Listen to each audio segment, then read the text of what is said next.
Selamat datang kembali di channel Al Hilal Siagian. Jangan lupa untuk mengklik tombol subscribe dan aktifkan loncengnya. Selamat menyaksikan.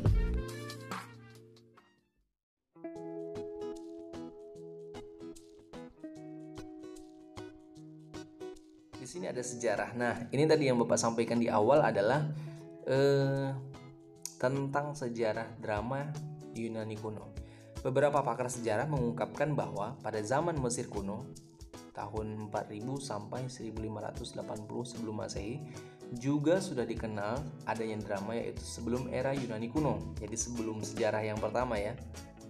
Negara Prancis ya adalah salah satu negara yang sampai sekarang menjadikan drama sebagai tontonan yang sangat diminati oleh masyarakat. Dalam istilah Prancis, drama disebut dengan drame, yang berarti lakon-lakon. Dan Prancis karena memang sudah kebudayaan, jadi mereka sampai sekarang masih mementaskannya. Dan sekarang itu peminat drama di Prancis itu juga sangat banyak. Jadi tidak heran kalau tiketnya itu cepat habis. Tapi pementasan drama di Prancis itu memang betul-betul profesional, mereka menjiwai dan akhirnya penonton terhibur dengan itu. Selanjutnya ada unsur pementasan drama. Ada skenario atau naskah drama, ada aktor, sutradara, panggung, penonton, penata rias, penata busana, penata panggung, penata lampu atau lighting, kemudian penata suara. Kita bahas satu persatu. Yang pertama adalah naskah atau skenario. Naskah merupakan acuan para tim kreatif untuk menyiapkan pementasan. Naskah ini berupa kertas yang di dalamnya terdapat dialog, narasi, prolog, epilog, dan lain-lain.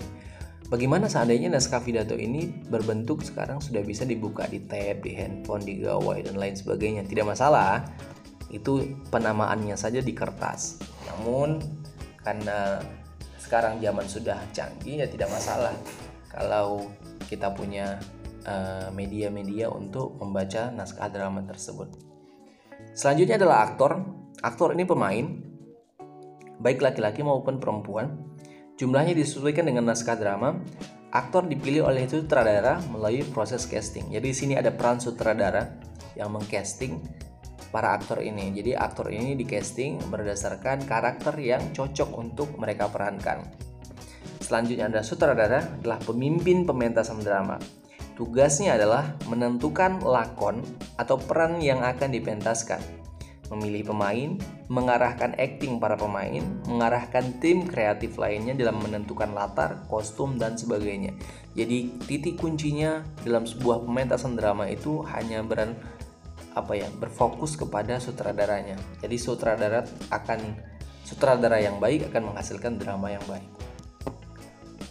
Selanjutnya ada panggung, tempatnya, penonton, kemudian penata rias atau yang make up lah.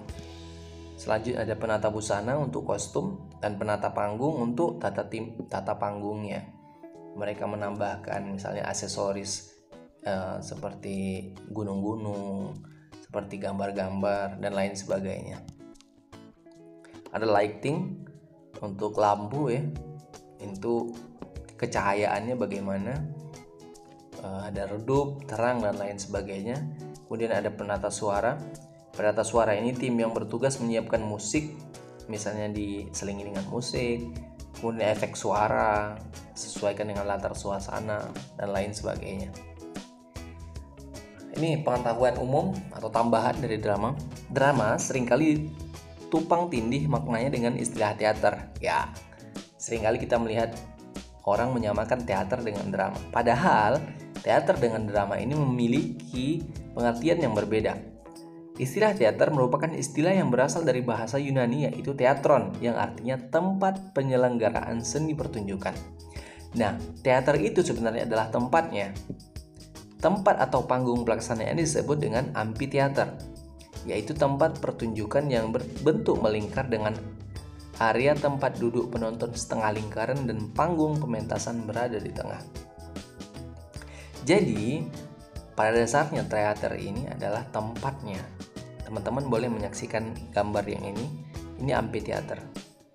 Jadi, ini setengah lingkaran ya penontonnya ya. Jadi di tengah-tengah ini akan dipentaskan dramanya. Nah, pengertian teater sebenarnya itu berbeda dengan drama. Drama adalah aksi yang kita lakukan, sedangkan teater itu adalah tempatnya. Sebagai seni pertunjukan, drama berfungsi sebagai sarana meneruskan tradisi budaya suatu masyarakat. Itu jelas ya. Yang kedua juga sebagai sarana untuk menyampaikan kritik sosial.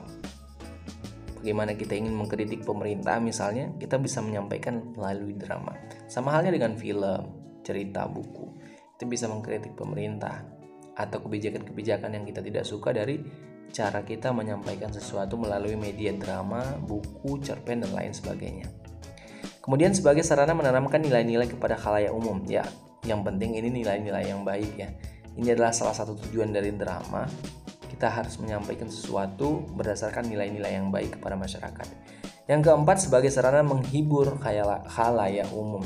Ya, drama seperti halnya yang lain adalah tujuannya juga untuk menghibur orang lain. Kemudian aspek evaluasi drama. Pelafalan, yaitu dialog yang jelas atau bahasa yang digunakan oleh aktor harus jelas agar tidak menimbulkan kebingungan oleh penonton.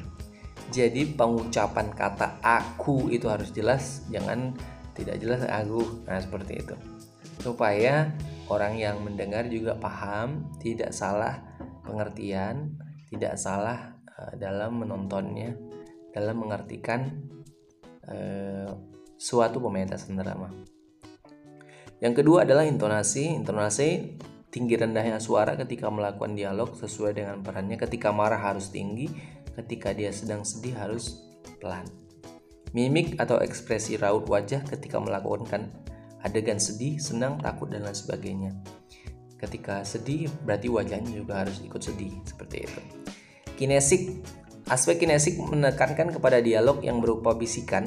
Biasanya aspek kinesik ini digunakan sebagai dialog dengan pendengar atau penonton, dialog tersembunyi yang tidak untuk diketahui tokoh lain, dan dialog dengan muatan tema atau karakter tertentu.